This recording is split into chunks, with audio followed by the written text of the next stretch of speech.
Bon, étant donné qu'il faut retirer toute la corde ici, pour la resserrer, il faut déjà enlever la corde pour pouvoir la resserrer.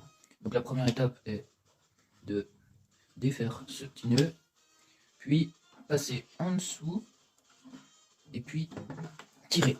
Hop là, voilà. Bon, vu que le nœud était bien fait, c'était un peu difficile. Donc après, on repasse là, hop, en dessous, pour enlever la corde. Voilà, première étape, finie. Alors, une fois qu'on a défait le nœud qui était là, on reprend le tambour doucement pour pas l'abîmer. On défait le petit nœud ici en passant la corde en dessous. Donc voilà, hop. Puis une fois que c'est fait, on n'a plus qu'à refaire ça jusqu'à ce que on obtienne ça. Puis tu mets ta main comme ça et tu as qu'à tirer doucement. Et la corde s'enlève. Une fois que c'est fait, on reprend le tambour. On défait le nœud qui est ici. On tient le tambour si on ne veut pas qu'il gigote dans tous les sens. Hop. On refait la même chose dans l'autre sens ici. Donc maintenant on doit passer la corde ici, puis on tire, hop, on prend la corde et on fait ça pour tout le tour du tambour. Donc une fois qu'on a tout défait et qu'on arrive ici, on entend bien, c'est une casserole. Donc ce qu'on va faire, c'est tirer comme ça, clac, comme ça. On entend qu'il se resserre. Alors faut faire gaffe, c'est à pas trop tirer au début et à la fin plus savoir tirer. Ça aura aucun impact sur le son, mais juste vous aurez 10 cm ici et là-bas vous aurez 20 cm. Donc pour les esthétiques, disons que c'est pas très beau. Alors une fois qu'on a déjà fait un tour complet, on prend la corde, on la défait, on passe en dessous et en dessous. Donc on garde ça en main pour pas desserrer parce que sinon ça sert à rien. On tire là, hop, on met un doigt, on referme. Et puis on fait le prochain tour, parce que vu qu'on ne serre pas trop d'un coup, eh ben, on fait plusieurs tours.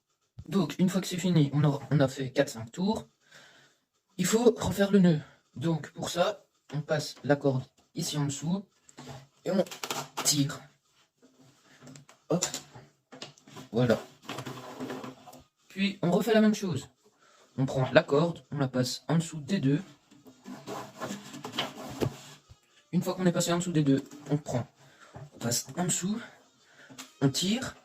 Ici on met le doigt pour pas que ça s'enlève, on repasse en dessous et on retire.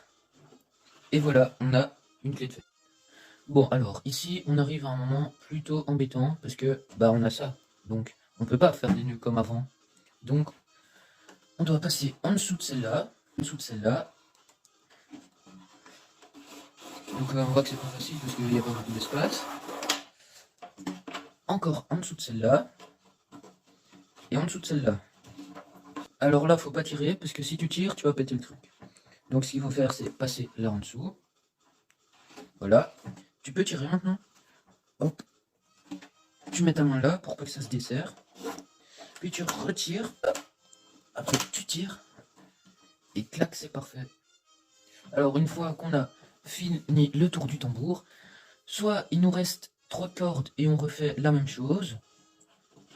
Ou... donc c'est exactement le même, ou soit il nous reste pas assez de cordes et donc, eh ben, enfin, soit s'il nous reste pas assez de cordes, eh ben, on refait ça comme s'il nous restait trop de cordes jusqu'à la fin de la corde, et s'il nous reste juste une bonne longueur de corde, eh ben, ce qu'on fait, c'est qu'on fait l'étape que je vous expliquerai après. Donc une fois qu'on a fait des tours pour avoir la bonne quantité de cordes, on fait un petit nœud ici, voilà, donc n'importe quel petit nœud suffira, puis on retourne le tambour. Donc on laisse environ 10 cm, puis on commence à faire une boucle, et puis à partir de la boucle, tu mets ton doigt, tu prends, tu fais ça. Tu mets ton doigt, tu prends, tu fais ça. Donc voilà, une fois qu'on a fini les liens, il nous reste une petite boucle, on va juste passer la corde dedans, faire ça, et le nœud est fait. Donc on voit bien que c'est comme au début de la vidéo quand on l'a défait, sauf que là on a fait l'inverse. Ensuite, on retourne le tambour, on prend la corde, on fait un petit nœud comme ça, le tour de corde est fini.